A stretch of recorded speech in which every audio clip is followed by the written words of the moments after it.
break up. Ito yung ang hirap-hirap bigkasin, lalo na sa taong mahal mo, lalo na sa taong tinhuring mong mundo, ang taong nagbigay kulay sa madilim mong mundo. Pero bakit ganon? Ngayong mahal mo na siya, ngayong naibigay mo na ang lahat-lahat sa kanya, saka kanya iiwan. Napakasakit. Napakasakit mawalan ng isang taong minamahal na akala mo makakasama mo hanggang dulo.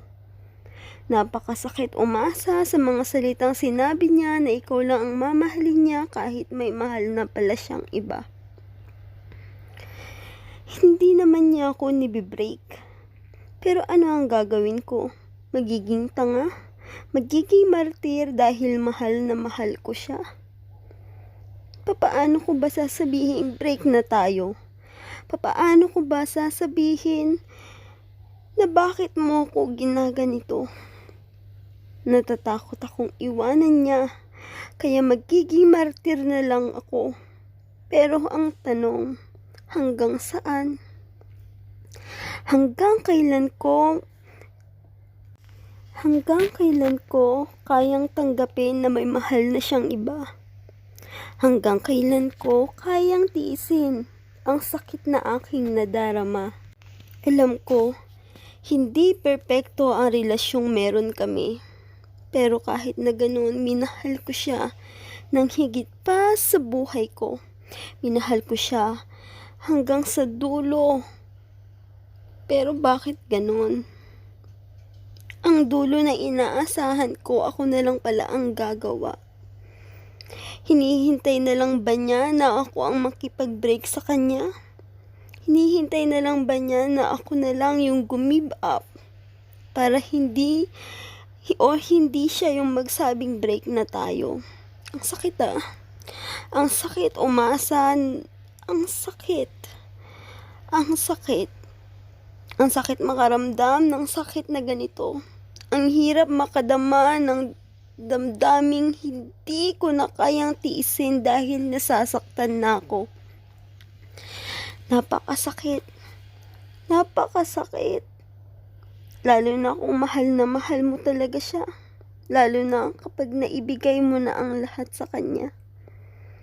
Na umasa ka na hanggang dulo ay merong ikaw at siya. Ang sakit. Ang sakit maging tanga. Pero bakit ganoon? Hindi ko mabigkas ang salitang break na tayo. Dahil natatakot akong mag-isa. O sadyang tanga lang talaga ako. At umaasa na may babalik yung dating kami, yung dating tayo, na masaya. Masaya naman tayo eh. Pero bakit ganon? Nagganap ka pa ng iba? Kulang pa ba yung binibigay ko sa'yo? Kulang pa ba yung mga ginagawa ko para sa'yo? Na halos kainin ko na lang. Isusubo ko pa sa'yo. Bakit ganun? Ano bang meron siya na wala ako? Ano bang meron siya na hindi ko kayang gawin? Ano ba yung meron siya? At bakit mo siya nagustuhan? Ano ba yung meron siya? Bakit hindi ka na kontento sa akin? Bakit hindi mo ko binigyan ng pansin? Nagmamakaawa ko sa'yo. Pero hanggang kailan ako magmamakaawa? Hanggang kailan ko kayang tiisin ang sakit na aking nadarama? Hanggang kailan ako magiging tanga? Hanggang kailan ako magiging martir? Hanggang kailan ko kayang tiisin ang sakit na dulot mo? Ganyan ka ba magmahal? Ito ba ang pagmamahal para sa'yo?